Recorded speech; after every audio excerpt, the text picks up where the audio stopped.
growing up in a home that didn't allow you to have your own opinion or to have an opinion that was freely given or defended was very hard. It's kind of like being in a group of people that don't allow you to voice an objection or even a question or something that really pushes you to confront, maybe I'm wrong. Maybe there's more than one way to do something. And in my family, there was only one way to do anything. And turn right. Give you a choice if you wanted to, if it was something you desired to do, and it really didn't matter what age it was. When you come from a religious home that only believes there's one right way to do anything, and sometimes it's not the best way, it's sometimes the dumbest way, the most complicated, occasionally it was the right way to do something. But if something's a requirement, if something's an expectation, an entitlement, a forced hand, that's not okay. Just because you're a minor does not mean people get to touch you, people get to have control over you. I told my parents for years I did not want people hugging me or pulling on my cheeks or grabbing me. And it wasn't any kind of insidious thing. It was just normal behavior. When you're not allowed to have bodily autonomy, choice, options, and you're so highly controlled, you don't want those people touching you. Not because they're dangerous or they're a predator or anything like that. When you don't feel emotionally safe, you cannot feel physically safe. It's a dual street, really. If you're not emotionally and physically safe, your body tells you that. And it's usually one or the other. Or both. In my case, I wasn't physically unsafe. My parents were not violent. They weren't physically abusive. They didn't hit me. Well, someone slapped me once when I was over the age of 18. That's not the same thing as child abuse. That would be assault. But my parents never touched me in any physical way that would be termed abuse. Once in a while they would shake me or pull me along, but I would not call it abuse. I would call it more frustration. I'm not saying it's acceptable. I'm just saying it's not abuse. Most kids wouldn't want somebody touching them if they don't want you to be your best self. For some reason, my parents just wouldn't not touch me. They would not hug me because people in my family believed they had the right to touch me. What I wanted does not matter. Of course it matters, but they didn't care. If I had a name I wanted to be called, or if I didn't like a nickname, they still called me whatever it was. They did not care what I wanted. This is terrible, terrible ways to treat minors. Because if you demonstrate that somebody's boundaries are not important, you're not creating an environment where consent, autonomy, personal space, and language is respected. Your parents should not tell you after you tell them, I don't want to be hugged, I don't want to be touched, and they still do. Your parents should never tell you you're just going through a phase, you're being difficult, you're my child, so I can touch you. It's not acceptable. If somebody somebody makes it very clear they don't want physical touch, you do not touch them. I don't care if you're 8 years old, 18, or 80. You do not touch someone without consent. There was no bodily autonomy in my parents' house. You did what you were told, and if you didn't, you lost your door, or your radio, or your television. And every kid does bad things. And by bad, I mean pretty mellow. Every kid makes mistakes, cheats, steals, lies, invents stories. That's just part of being a young person. Some people never grow out of it, unfortunately, but it's just part of being a human being. When your parents make it sound like you've committed the cardinal sin of lying to your parents, everything was a crisis with these people. Everything. If you watched a movie you weren't supposed to, the end of the world is coming. If you had a difference of opinion, they called it arguing. If you were deciding you didn't want to be a part of their church or denomination, they didn't care. And you could be 18 to 25, and as long as you lived at home, you went to church where they told you to go. If they switched churches, you didn't get a choice. You went where they went. There was no open discussion, nothing. And if you were 19 years old and decided you just didn't want to go to Sunday school that day, they guilt-tripped you into going.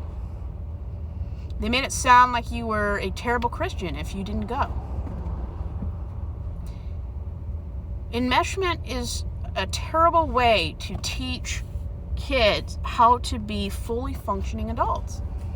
You can't view children as an extension of yourself. And if people can't agree to disagree, what kind of relationship do you have? And if you're so insecure that if somebody in your family has a slight or a complete difference of opinion, a different life, if you're so insecure you can't face it, accept it, talk about it, resolve it, and support and be happy for somebody else, you should not have children. You don't have to like your kids' your choices. You don't have to like the way your kid lives their life. It's not your business. There was no autonomy. And this is very important. People think of autonomy as just reproduction and sex choices. No, this goes all the way into every facet of life. If you don't teach your kids and uphold an environment that really does expect people to keep their hands to themselves, respect personal boundaries, don't push people, allow and expect and push your kids to having their own opinions, discovering different ways to think, and keeping the airways open of communication, you've failed as a parent. If your kid is terrified to talk to you about the basics of being whatever age they are, you failed. I could not talk to my parents about anything. And they, from the age of 18 to 23, they forced me to read the Bible. They forced me to have devotions, to write at least 2 paragraphs a night, 5 days a week. They would choose the Bible book I read and had to write for. What somebody does on their 18th birthday moving forward is not anyone's business. But see, my father believed that if you lived under their roof, he was the spiritual head, and you got in line and did what he said. My father was not a bad person. If someone was going to win an award for the kindest, sweetest guy that's the least threatening in the room, it would be my father. I mean, he has a PhD, at least 1 or 2 PhDs, extremely highly educated. I mean, $100,000 plus a year. He is at the top of whatever field he's in. If there was a poster of the person with the least amount of toxic masculinity, it would be my father. And my parents survived very abusive homes. One of my parents was physically abused. The other was extremely neglected emotionally. That does not give you the right, the excuse, or the allowance to control your kids' lives. It's not okay. It's never okay. You should raise and teach your kids to want to be their own boss, want to be in charge of their life. Parenting is about teaching someone how to be self-sufficient. And when you can't or won't, or a combination of both, set your kid up for success by removing your hands off the steering wheel of life on their 18th birthday, you're going to have problems. Kids will not survive. They will not tread water and stay afloat if they're used to their mother or father pulling them along through life. And my eldest brother is a professor, a teacher, and he says half of his class has to be babysat because their parents did not prepare them for being a freshman in college. They can't follow simple directions. They can't use the right font, ink. Plagiarism is a big thing. They cannot follow a simple assignment. Their parents failed them, and once you turn 18, what you don't do, or what you don't know or understand becomes your problem.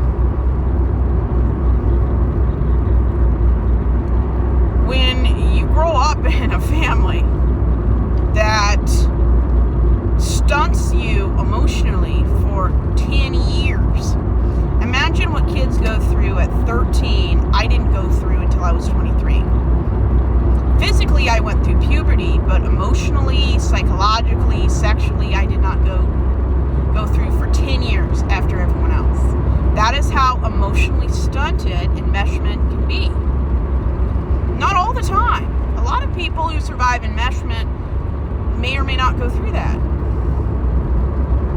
But when your entire validation, identity, and existence revolves around how people in your family see you and accept you, it can be detrimental to development. And it's really sad that it's not easy to understand for everyone involved. You should not have to be told as a parent to allow your kid to have their own identity. There is no individuality in my family. That's not to say that people don't like different things or that they don't have different careers. I'm saying when it comes down to it, they all believe in the same religion, they have the same morals, the same life. They're all cis heterosexual people. They're kind of cookie cutters of each other. There's no reason under this heaven to research, educate, and contradict what your parents think and believe, because you will never get the support, the validation from my parents. They will not support you researching other religions, other lifestyles, other orientations. They deny those things exist. And imagine being an atheist in my family where they don't believe atheists or atheism exists. So it's almost as though you're erased. I grew up in such a straight, sterile environment. They erased everyone who isn't cis and heterosexual. Being an atheist in my family and in Christianity is the same as having about being gay. You're entirely erased because they believe you don't exist. And then they gaslighting you, saying you're a fool for being an atheist because of a verse in the Bible. If people deny you exist, that's erasure. It's a hate crime. People who do not acknowledge that trans people exist and that trans people are normal, warm, interesting, complex people, that is a hate crime. Erasing groups of people is just as bad as acting as though African Americans don't exist. Of course, toxic white people will always believe black people exist, or else they have nobody to hate on. If they don't hate the gays, they hate the African Americans. The sad part is, my family does not recognize anything as legitimate or worthy of having a communication or a conversation about if you're an atheist. They view atheism as some people view pixies. It's a figment of someone's delusion, which is not true at all. Atheists exist, just like flatliners exist, even though flatliners need to take a science class. Everything exists, if not in the mind of the person who's dealing with that. Atheism exists. The majority of people who win the Nobel Peace Prize would fall under the humanist or agnostic umbrella. And when you are in a family that erases and doesn't acknowledge the group you're in, how are you supposed to want a relationship with these people? How are you supposed to feel close to people who make a joke about who you are? My family doesn't have the emotional or psychological maturity and safety to have these conversations. Why? Because if it's not their opinion, their point of view, their small-minded reality, they can't, won't, and decide they're not going to even have that conversation. That's why none of my family will ever talk about my deconstruction or leaving the faith. Because they actually believe it's a phase. And they don't even acknowledge it as a phase, because then it would have to be true. And this is the whole problem with small-minded people.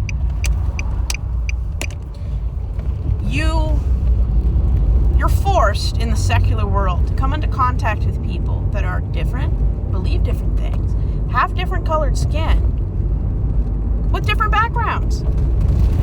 I grew up in an environment where I rubbed against only Christians in a very tiny little community. I didn't even grow up with anyone who wasn't really white. And they weren't in positions of leadership. And that's the whole problem. When you're used to just being around people like you, nothing pushes you to broaden your mind. When your education villainizes indigenous people and African Americans and says that if a woman speaks, it's an egregious offense against God, what kind of people do you think are a part of those groups? Racist, sexist people. And, I mean, I live in Alaska. Alaska is not known for loving the rainbow people or helping the African Americans. We're not Wyoming. We're not Florida, but we're definitely not California. I would not wish this kind of thing on anyone I had any compassion for.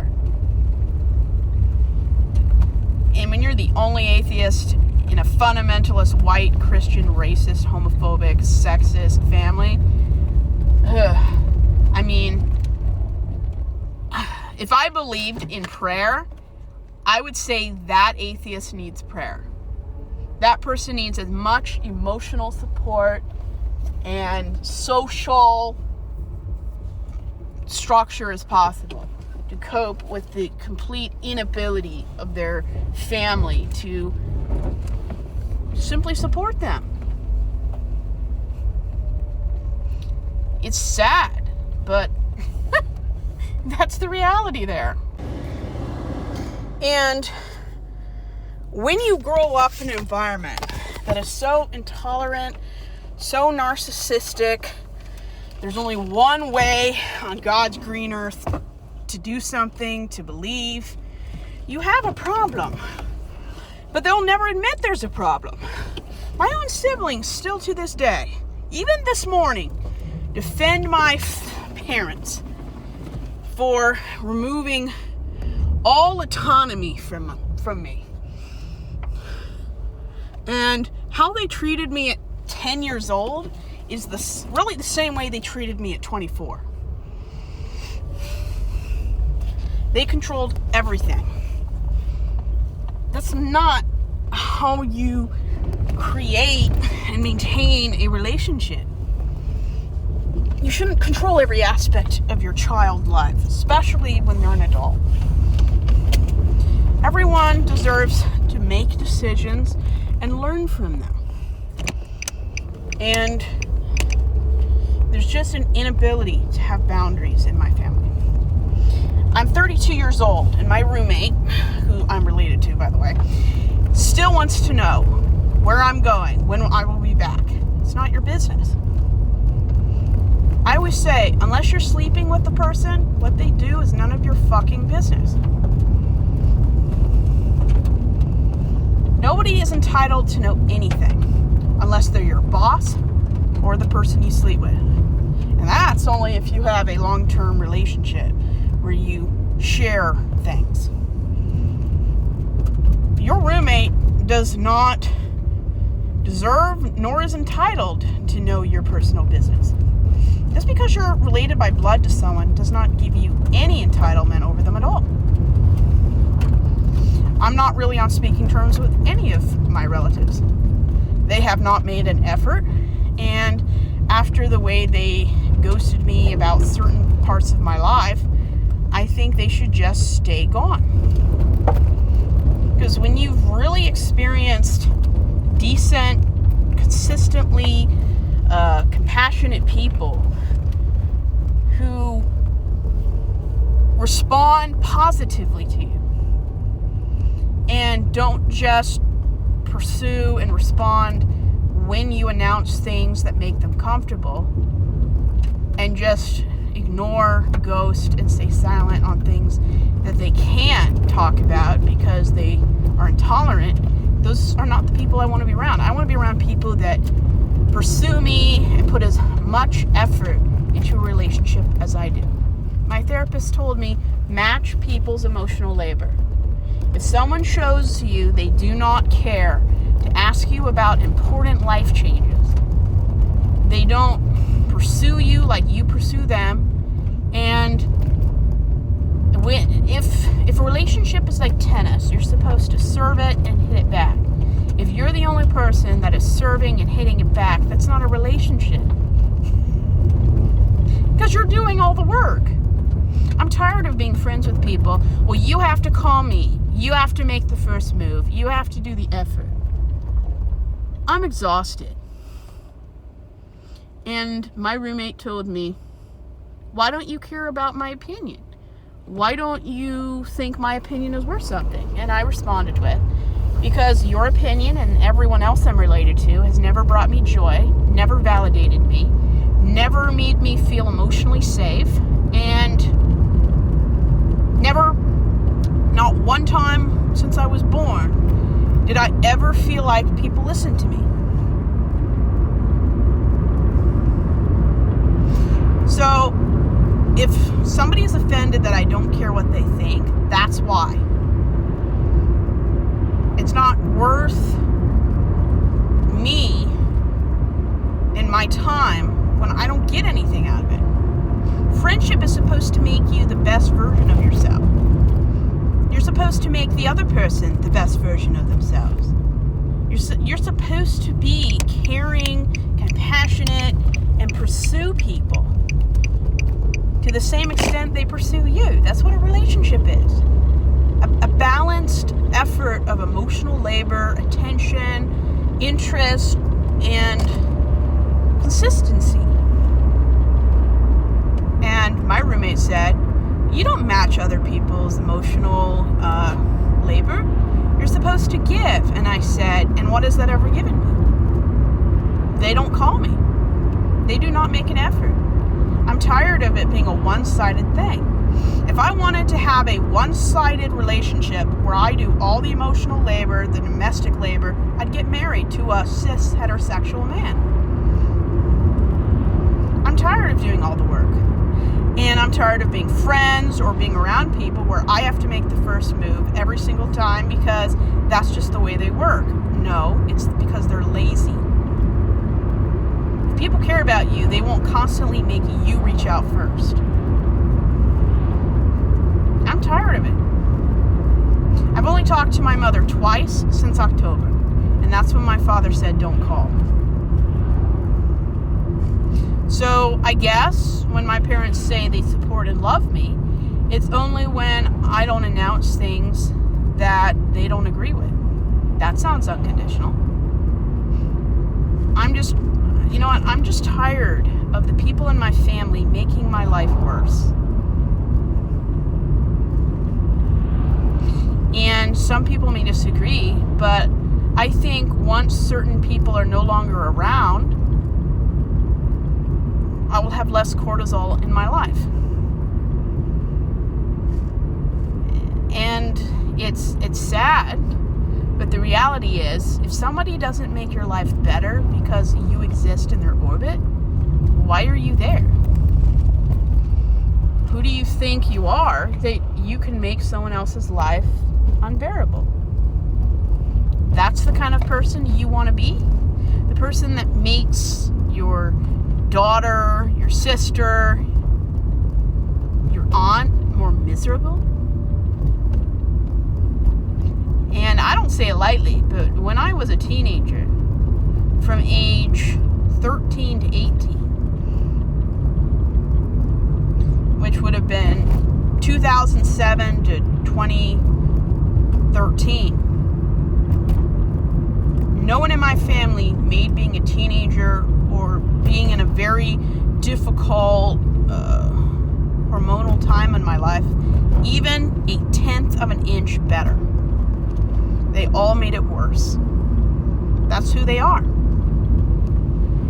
And my therapist always tells me, when someone shows you who they are or what they lack consistently, believe it the first time and leave. It's better to be alone with options and feeling good about yourself than being around other people that make you wish you were alone. So, most women's worst fear is to be alone when they're 40. My worst fear is being married at 40 to people I can't stand, who treat me like crap, and being around family that is just a disappointment. So, going to therapy and learning what good relationships look like tells me that my family doesn't even fit good. Your family shouldn't be a disappointment. You should not have to go to YouTube to get supportive comments when you come out as an atheist because nobody in your family can find any words to say nice to you. And yet they find the words when someone announces they're pregnant, but not when I come out. So whenever someone in my family says they love me, they support me, and I would say, then consistently support me or get lost. If you can't consistently support me in all things, I'm better off without you. You cannot support somebody's choice to move across the country, then not support support who I am or you don't. There's no middle ground. And if you can find the time and the words to respond to a text, or a text you sent out to 15 people in our family, you have time to respond to anything I say. They choose not to. It's not important. So when people show you that they're a piece of shit, believe it the first time. Don't wait 15 years to figure out that they're just, when it comes to emotional connection and consistency, I would say dead on arrival, but they've never died. They've never arrived. They don't even know they should have.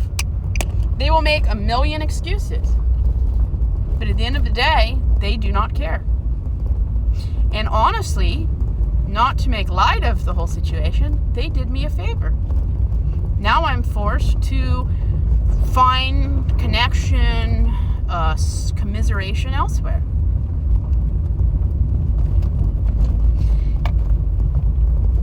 Family, you cannot choose family. You can choose what you allow into your life. You can choose the people you want to be around. You can choose the kind of friends you have, your spouse, and that's what's important. Don't settle for people that make you worse by being around them. We all deserve better. They'll make you think you don't, but you deserve better. And sometimes the best way to do that is to be alone for a while until you can find what real friends are. And growing up in an environment that is not emotionally safe, gaslights you, enmeshes you, tries to control who you are, what you do, the people you call friends, your interests, your pursuit of knowledge, education. They villainize therapy, secondary education, being anything that isn't cis, heterosexual, a sterile view of heterosexuality. And when I mean sterile, I mean devoid of emotion, passion. It's just the default. They don't want you to be straight and heterosexual because that's who you are. It's the only thing you're allowed to be. And as I've said before, being heterosexual is not the problem. It's when you believe it's the only legitimate way to live, the default. That's when it becomes a problem. You can be a fabulous heterosexual person that isn't a stereotype or a boring individual. None of my family can pull it off, but I've seen some heterosexual people that have. You're more than your sexuality, but it is an important part of who you are. Even if whoever that is an aromantic, asexual person, it's still an important part of who you are. The problem is when your family denies that anything else exists. Imagine all the orientations and sexes we have, and yet only 2 genders and 1 sexuality is ever discussed or even allowed to exist. Can you imagine? It's kind of like different flavors of ice cream. You don't get to choose what flavor you are, even though they will die on the hill saying you can choose. There are many different flavors of ice cream. And you go through your entire life thinking only vanilla exists. Not the great tasting vanilla, the sterile plastic taste of vanilla. They deny you of even being an interesting heterosexual, having your own individualism. They want you to be the plastic tasting vanilla. Personally, I like home style vanilla best, but that's my opinion. And it's extremely damaging to erase people's identity, because that's what people are. You cannot successfully erase people's identities and not cause harm, depression, depression, suicide, all the above, really. And for what? So everyone's comfortable, boring, sterile, and uneventful?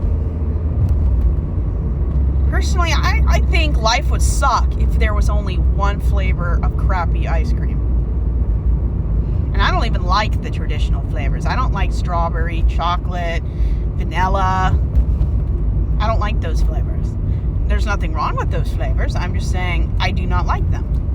If I'm going to waste 300 calories on ice cream, it's going to be something interesting. I'm more of a cotton candy, bubble gum, Rocky Road. I want peanut butter, like crushed up cookies and cream. I want something that's going to be interesting.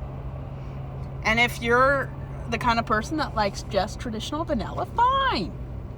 I mean, we wouldn't have all these interesting flavors of ice cream if we didn't start somewhere. We wouldn't have the Big Mac if someone didn't develop a hamburger at some point. I just like more outlandish flavors. But life would be boring if there was only one type of plastic vanilla. Life would be boring if there was one color, one type of animal, one type of person. Life would be boring. And that is the culture I grew up in. Even though there is scientific and medically reliable education, statistics, testing to prove that there are unlimited types of orientations, sexualities, and ways of life. My family and the religion and background of these people will die on that hill saying it's BS. It's kind of like denying things exist because they're uncomfortable. Imagine if doctors decided dementia didn't exist because it makes them uncomfortable. Imagine things like multiple sclerosis. Oh, it doesn't exist because it doesn't fit in with how the body is supposed to work. You cannot go through life thinking that something doesn't exist because it doesn't line up with a book that was written around the same time they believe putting leeches on your body would cure a blood problem. Can you imagine if we lived by medicine that was invented during the Roman time period?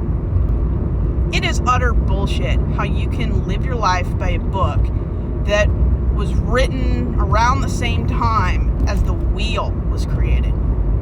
Because the book of Job, the book of Genesis, took place around the time the Sumerians invented the wheel.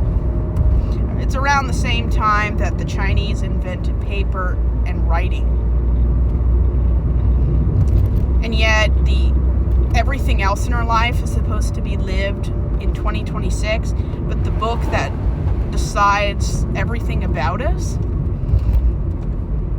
that's the one thing in our life we have to live way back before we understood heart disease. Can you imagine if anybody else on this planet lived their life after a book written around the same time? Like the Iliad or the Odyssey? Can you imagine grown, educated people believing that the Minotaur exists just because that's the book they want to pattern their life after? It's as stupid to believe in a god as it is to believe that the Olympians are real. If we lived in a different time, we would probably believe in Greek mythology, or be Druid, or any type of ancient belief system. Just because you believe in something doesn't make it true. And if you're living your life patterned after advice or a book written around the same time we didn't understand anything about the human body, we are in trouble. I mean, The finger you put your marriage ring on, the reason why they put it on the fourth finger of your hand is because around the time that tradition started, they believed there was a vein that went from your fourth finger all the way to your heart. And we know that's not true, but we still do it. So why do we follow one tradition and not the other? Why do we live our life in 2026 by 2026 expectations, rules, and social things, but the book we follow was written so long ago, we wouldn't trust the medical creations and inventions from back then. But we'll pattern our life after a book of the same time period. I don't pattern my life after something or anybody that shows contempt for female reproductive autonomy. I don't trust anybody who believes women shouldn't get an abortion. If you don't understand the concept of basic bodily autonomy, you are a danger to everyone. No unborn child should have more rights than the body they're inhabiting. And yet, my family doesn't believe a woman is fully human or equal to a man. So no, I don't care what my family thinks. I don't care if they're happy with the way I live my life. If you don't believe a woman should have autonomy over her life, I'm sorry, but I don't think your opinion is worth the paper it's printed on. And if they get offended, shut the fuck up. I don't care what racist people think. Don't really care what they live their life to doing either. So, at the end of the day, I'm not the one who's screwed. And all I will say about my home life, it taught me to value autonomy, individuality, to avoid assimilation lives, avoid conformity in all shapes, sizes, and colors. Don't be a stereotype. Don't be a label. It's okay if you want to label yourself. That way you can understand more about yourself. But don't rely on labels to tell you who you are. And even within a label, there are so many sub-labels. I mean, even under asexual, asexuals can mean so many different things. And it would be a disservice to yourself to lock yourself into a label that I look at labels as though they're goalposts. If I realize something, or if I find out there's a word that better describes me, I want to be the kind of person who can move the label, change the label, or evolve. That doesn't change your orientation. It doesn't change who you are. You're just becoming more aware of who you are, who you really are. I labeled myself straight for 32 years because I wasn't allowed to be anything else. And the funny thing is, when you actually allow yourself to be something you never knew you could be, you realize that what you thought you are is different from who you could be. You don't choose your orientation. You can choose whether or not you want to live the truth or not. And if you live in a family or a situation where you feel like you can't live the real truth, you might want to do some soul searching to see if those people are worth being in your life. Honestly, I can live my entire life without family and without false friends or people who are not good for me. There's nothing shameful about being by yourself if the company you keep is worth your attention. I choose to be by myself because I prefer my own company, not because I'm socially awkward or because I don't know how to be around other people. I just like my own company. My own company doesn't gaslight me, doesn't make me feel afraid, uncomfortable. forcing me to conform, invalidating and erasing my identity. I just prefer being by myself. I'm not alone. I'm not lonely. I prefer quality over quantity when it comes to companionship. I refuse to live up to anyone's expectations because I have no respect for the individual at all. If you cannot consistently support me, treat me like I have value, and if I have to come out to you because you don't have respect for me and you put labels on me without my consent, I don't really care what you think. I'm better off without you. And until young people figure out that sometimes having no family is better than a family from hell, we all won't be in a better place. I've decided to go no contact with my family because I would rather spend my time on Tumblr, on YouTube, watching something than I would being around people who suck the life out of me. It's just not worth it. It's not worth it. Everyone deserves to be around people who see them as a valuable person because they're a valuable person, not because of what I can get out of it or how it makes me look. I'm just tired. My worst nightmare is waking up and conforming to every bullshit thing my family wants me to be. I don't need to do that. And if those people require that, they're not good for me.